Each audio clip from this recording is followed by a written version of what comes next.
Good afternoon. My name is Jim Conlan and welcome to this latest special edition of our sports show. As you know, we've been previewing on air throughout the last month of our special rugby documentary that's coming up at the moment, and we're delighted that it's going to be released very soon. It's called Global Rugby Legends, My Life in Rugby, and as you know, we're in the heartbeat here of Munster Rugby, where we're located as well. So we always have to love to delve into the other rugby spectrums throughout the world in terms of the Northern Hemisphere and the Southern Hemisphere rugby. And one of our guests this evening in this sort of episode of Global Rugby, Global Rugby Legends, My Life in Rugby, he'll be known to many rugby fans and definitely Munster fans here.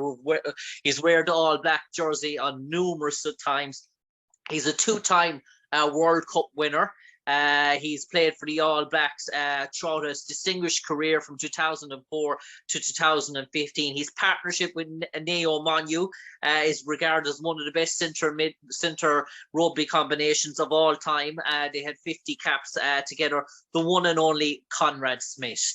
And Conrad, first of all, when people dub your partnership, yourself and Meu Nanu, as one of the best rugby partnerships of all time in terms of centres. I mean, you look at different partnerships from other sides throughout the centuries. You look at the Tim Horan sort of partnership there when Australia won in 1999, and then you look at the South Africa midfield in 1996, and you look at other renowned midfields throughout the decades, maybe the Irish midfield of Brian O'Driscoll and Gordon Darcy. It's a distinct honour to be considered probably one of the best midfield partnerships of all time, yourself and Meu Nanu.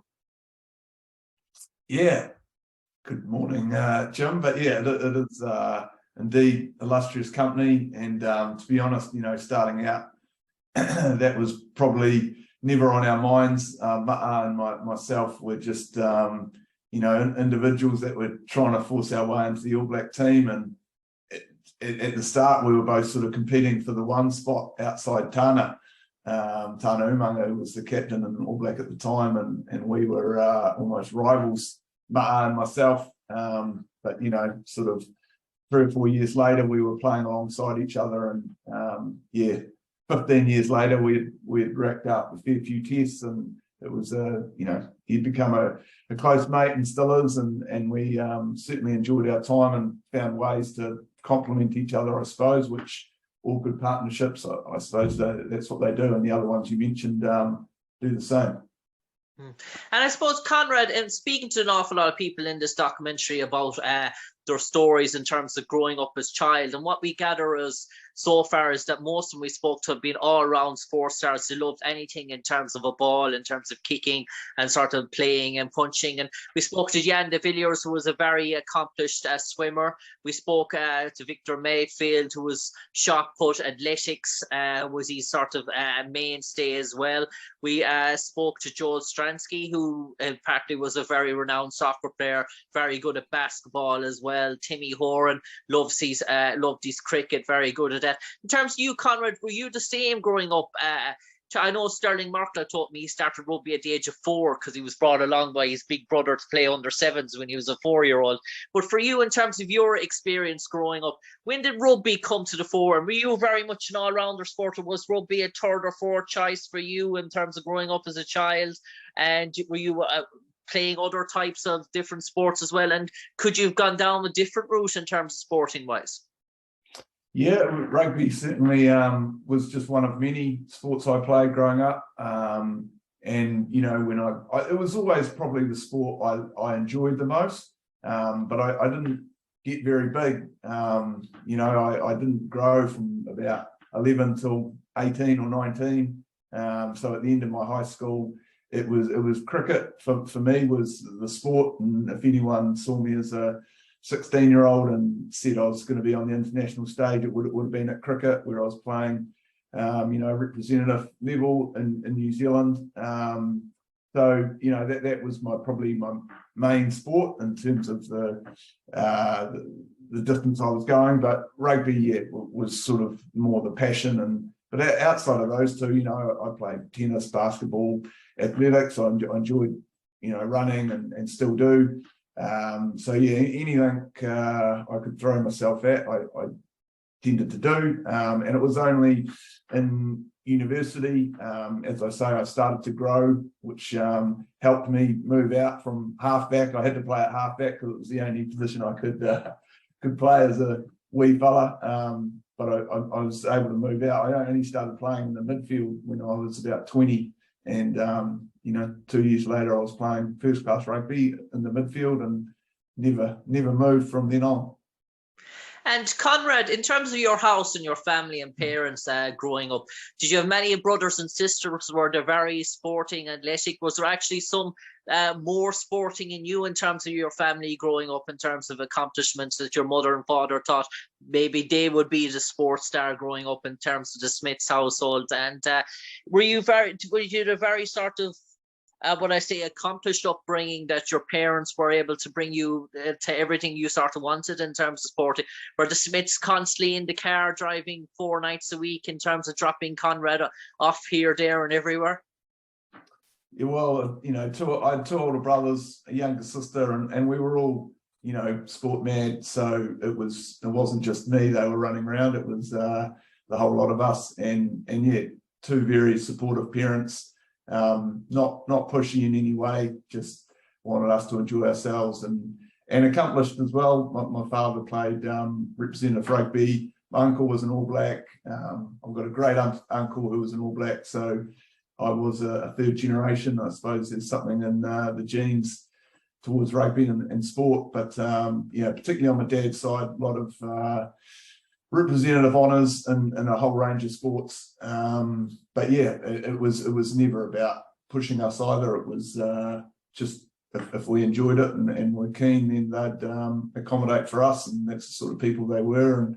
And that meant more to them than any accomplishments that we were going to make. So yeah, it was all of us. I was obviously the youngest boy, so I was I think the only I didn't have any skill over my brothers. It was just more competitiveness, because I was always losing, being the littlest. So when you're constantly losing, you turn into a pretty feisty individual. So that's probably the only advantage I had.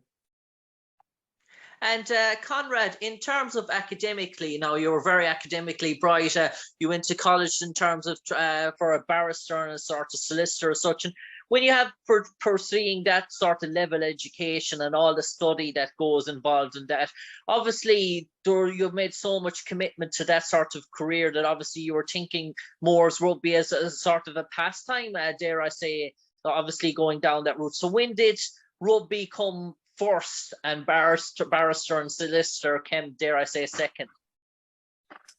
Yeah, you're right. I mean, I went to down to Wellington, so I moved city to study law, and as I said before, I hadn't played any high level of rugby, probably because of my size more than anything. But yeah, and then it was really just a passion. I still love playing rugby, and even though I wasn't making representative sides, I still was going to play, even if it was just for the university under 21 team, and that's what I kept doing. And I'd like to think, even when I started making teams and the whole time through my All Blacks, I think I kept that sort of introduction to rugby and that background kept me pretty level-headed, and it was always a passion. And I still speak to rugby players now about the importance of keeping a balance and keeping a perspective on things, and the importance of, even if rugby's taking over your life in terms of your time, it's not taking over who you are, and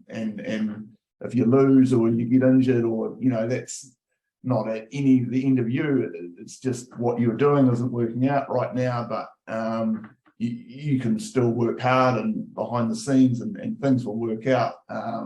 So look, I suppose in terms of a career, pretty early on when I got a chance to play rugby, I turned down the legal opportunities which had just sort of presented themselves. I just finished my studies the same time I got my first rugby contract, but that was an easy decision. I started playing professional rugby, but I never knew, as you don't know how long it would last. So particularly my first few years, I kept in touch with the law firm, and was playing because I enjoyed it.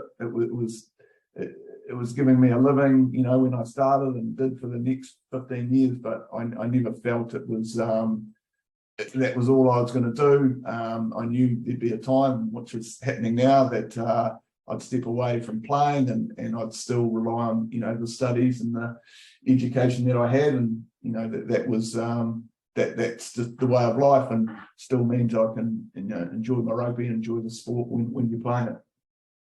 And I suppose, Conrad, for you growing up in terms of club rugby, it started off with the Hurricanes, and you stayed most of your career in New Zealand in terms of playing rugby.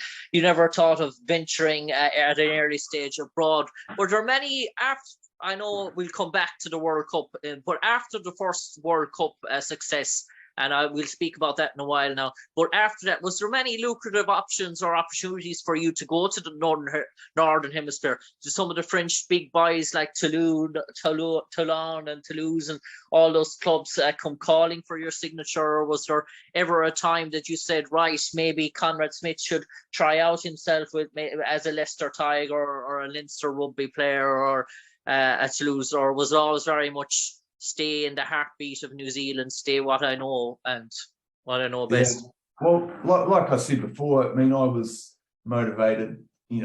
Rugby was my passion. It was something I enjoyed. I wasn't in it for a career. I wasn't in it for money. That obviously came with being a professional rugby player, but all that was a bonus. And the passion I had was to play for the teams I watched as a kid. Which was the Hurricanes and the All Blacks. I didn't know who the Leicester Tigers were. I didn't, I'd heard of maybe Toulouse and Toulon just from when, as you get on, players start going there and you hear about them. But that was nothing. They weren't teams I dreamed of playing. I hadn't dreamed of winning a Heineken Cup or anything like this. So for me, it was all about staying in New Zealand, and it was only when when I started thinking that I'd started a family and realised I didn't actually want to. The commitment was just too much, and I was going to stop playing. And then the idea of travel and going overseas, that sort of presented itself. And honestly, I the only time I talked to my agent, as I had by then, about going overseas was in my last year playing, and that was when I was either going to hang up the boots or the idea of playing in either Italy or France, where I could learn a language and do something a little bit interesting, that appealed to my wife and I, and that's what we ended up doing. And I suppose, Conrad, in terms of playing, and I know it's the proudest moment to be an All Black, and you dreamt of playing for Hurricanes, you dreamt of playing New Zealand, but you also dream as a youngster taking on the British and Irish Lions as an All Black. Is that something that is very proud and unique in terms of a New Zealander being in that? Because the Lions come maybe once every 4 years, or maybe it's in South Africa, one turn Australia does. So it comes to New Zealand in turns and spells. So some rugby players from New Zealand miss out on that sort of opportunity. Was that something you grew up and said, yeah, I want to play against the Lions? Was that something, a burning ambition? Because speaking to Victor Matfield, he spoke to me and he said that was actually one of his ambitions as a child, to be up against the Lions. That he meant more to him than actually winning a Tri-Nations. Yeah, I think it's just different. It depends on when you're born. Like you say, it's only every 12 years. So I didn't see, in those years when I was dreaming about rugby, that we didn't have the British and Irish Lions come to New Zealand.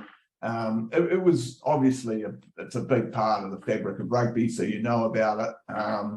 But I wouldn't put it as the one thing that as top of the pile. It was more for me. Those formative years were during the Bledisloe Cup games. So Australia was our biggest rival. We were, we were losing as much as we were winning. And I also grew up during the period where we were playing South Africa. So that was quite interesting. So that rivalry sort of developed a little bit later in life, and it wasn't a dream of mine because we were playing South Africa, and that only happened, sort of in my teenage years, and that pretty quickly became a huge rivalry. But it certainly wasn't in my childhood. And the British Irish Lions were a bit the same. That was sort of something that came a bit later, and I'm certainly proud that I got to play against them, and it is one of my best memories. But just for random reasons, I wouldn't put it as number one.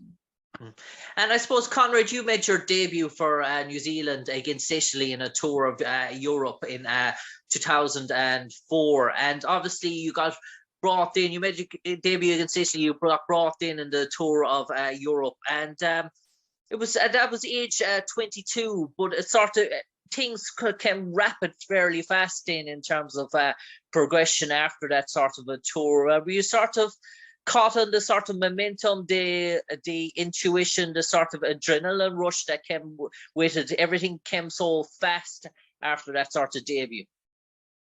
Yeah, and leading up to it, it was, particularly fast and very different, I think, than the typical journey to your All Black cap.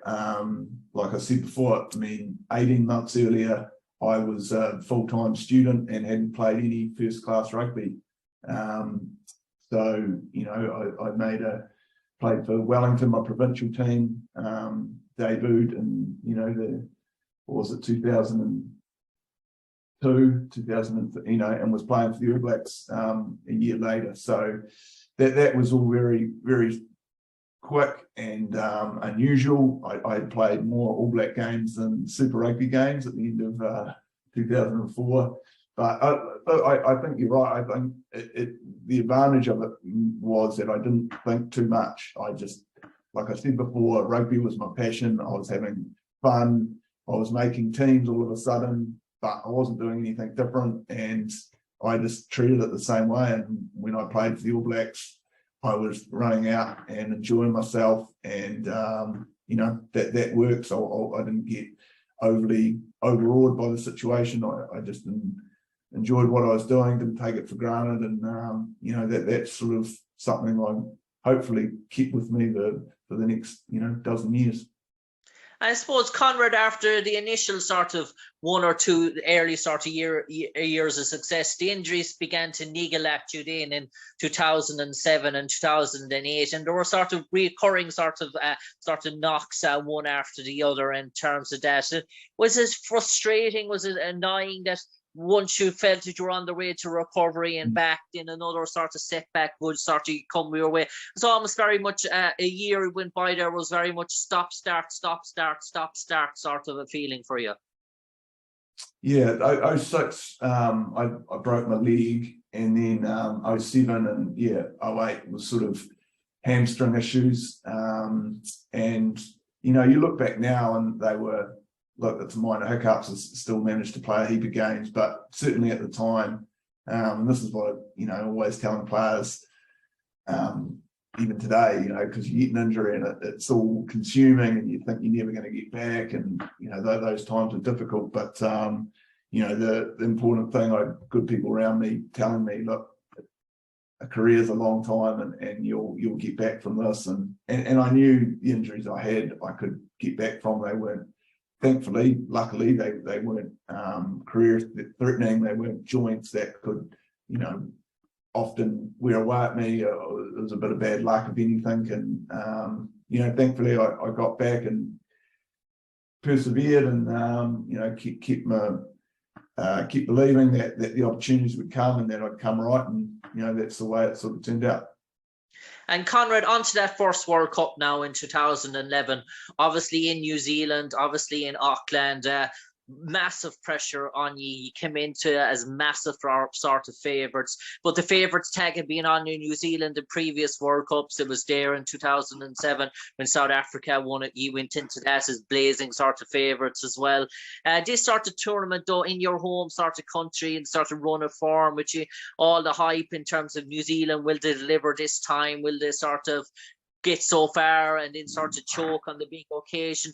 Did you ever, as players, sort of did you buzz out that start to talk, but with all that rumbling in the background going into, did you get into you and just say, hey, just let us play, we're winning games, or we're unbeaten for maybe 9 or 10 games coming into this World Cup, just relax, we're in good sort of form? But was there always that naggers or critters out there well saying, oh, it's a World Cup, New Zealand are going to get so far and then they're going to choke again?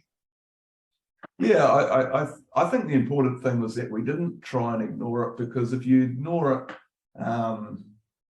it's always there. Like, you can't deny it, and it can, and that's possibly what the teams had done in the past. So I think the best thing we did in 2011 was just acknowledge our shortcomings and say, look, we're not good at these World Cups. We're an amazing team with a great history, and we've been, you know, great in between World Cups, but the fact was that we hadn't won any for a long time, and so we need to do something different.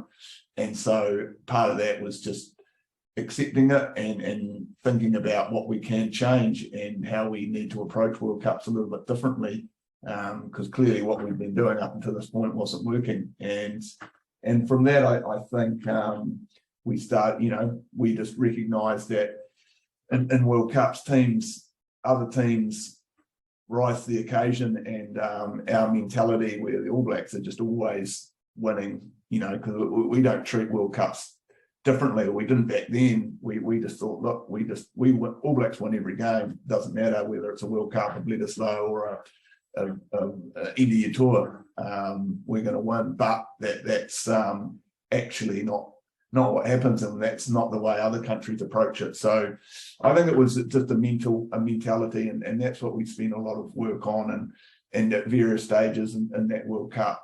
That's what I think ultimately got us through, not the things we were doing on the field, but all the work we've done off the field to deal with the pressure. And look, we almost come unstuck in a final, but that's what we talked about. It's the small margins, and thankfully it went our way, and it was, obviously a massive accomplishment and achievement to win it at home.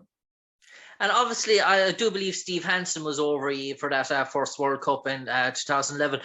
In terms of the French now, obviously the previous World Cup, everyone talked about that semi-final, one of the greatest semi-finals in Rugby World Cup history. People remember the tries from Dominici and Gebre Selassie, and the French sort of flair and that sort of comeback. Was that on your sort of minds in terms of what the French had done in the past? Or were you sort of wary? Did you sort of respect them in terms of France had delivered probably one of the greatest victories in their history against New Zealand, and they're standing against you now in a Rugby World Cup final? Or did you look at it as very much, we're a completely different team, they're a completely different sort of team, the history doesn't play a part here, it's a one-off game? Oh, but a bit of both. Obviously that history is there, and it's an important part, and you recognise that the same way they would. You know, they know they, well, certainly at that time had a great history of knocking the All Blacks over at World Cups, and they'd done it. And so although you're different teams, there's still a lot of that comes through with the jerseys that you're playing in. So we acknowledge that, and in the build-up we would talk about that. But in that particular final, it was just a very difficult game for us to prepare for, and anyone in sport will tell you it's when you've already beaten the team, and the team's lost to Tonga and scraped through into a quarter-final. It's easy in their camp to motivate themselves. Everyone was writing them off. And, ourselves were a complete opposite. We'd come through playing well. We'd had a big semi-final win against an Australian team we probably thought we'd meet in the final. Played a great game of rugby. So we were at opposite ends. It's really hard to motivate and get up after a game like that. Whereas for them, it was, and we knew that going in, but it's one thing to say it, it's another to genuinely prepare like that. And that's ultimately what happened. They came out playing miles better than what they'd been playing that whole tournament, and we were staggering to the finish line. And look, at the end of the day, we made it across the line, but only just. And I suppose, Conrad, in terms of Dan now, and obviously the golden boy of New Zealand rugby coming into that sort of World Cup, in terms of all the sort of attention on him in terms of that, and obviously he's rise there. Did you always felt that sort of Dan was sort of that sort of cool character that was, he could take it off a breeze on his sort of shoulders in terms of that? And obviously, did you feel that at the time when people were saying, oh, if Dan Carter maybe had an off day, but that was never the case in terms of that? Did you always feel that Dan was a 9 out of a 10 every day he went out in that Rugby World Cup?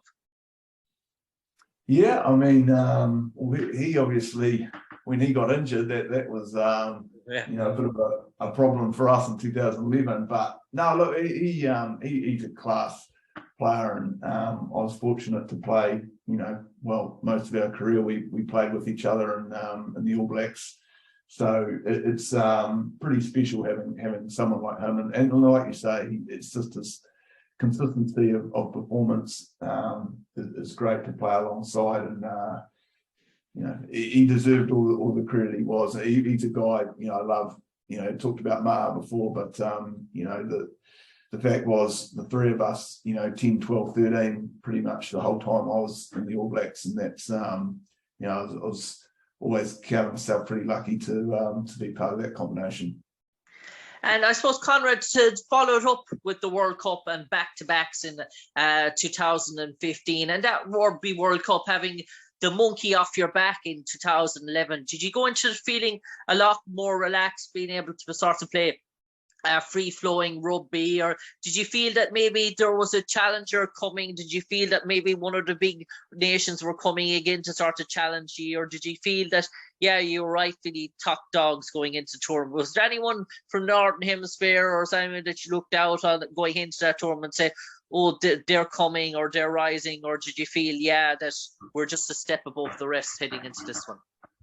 Well, I think England were the ones we were probably worried about the most, but you know, as it turned out, they didn't make it out of their pool. But look, because they'd knocked us over there, they were, you know, showing really good signs as a team, and look, they still were a good team, you know. And this is the thing about World Cups: they didn't make it through a pool stage. It doesn't make them a bad team. They, you know, were in a really difficult pool and didn't perform on a couple of days, you know, when it counted, and that's it. That's World Cup over, and that's the brutal reality of World Cups. And we knew all about that, as in the All Blacks, in our own history. So, but and World Cups are all about winning 3 knockout games, and people almost don't like hearing it, but the best teams that the teams that win World Cups aren't actually always the best teams in the world. That's just the truth. But they've won 3 knockout games in a row.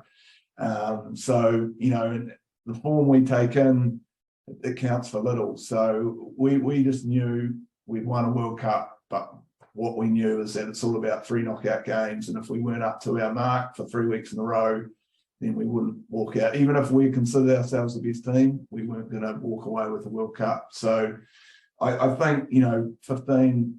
It was you know, we had the benefit of that 2011 experience, and we didn't play well on the pool stage, but we were a pretty experienced team, and you know, come the knockout stage, we delivered, you know, one of our better performances I'd played in my whole career, and against the French in the quarters. We sort of had an arm wrestle in the semi-final with South Africa, which you're always going to have over the course of those 3 knockout games. You're not going to, you know, be on your top each week, and then Aussie. It was just a great game, and there I think we did perform again really well, and so that was particularly pleasing to win a final, scoring some tries and playing some good rugby. And I suppose, Conrad, it is an Irish documentary, so I have to ask you a sort of Irish question on it as well. And I suppose direct opponents, obviously being a centre, I know who you're going to say in terms of this, in terms of your battles with him down through the years. I say it's fairly obvious in terms of who you probably looked in terms of Ireland. I suppose, Brian, obviously, and yourself, did you sort of relish that sort of challenge every time you sort of locked horns with O'Driscoll? And was he What were your sort of memories of coming up against Brian? You saw Brian coming at you, coming at that sort of line, trying to break through. And did you respect anyone else? Was Brian always that guy when you thought about Ireland, you thought of O'Driscoll? Yeah, for sure. He's he started his career probably 5 or 6 years before I did. So he was someone I looked up to and had massive amount of respect for. And then obviously the opportunity to play against him was always pretty special.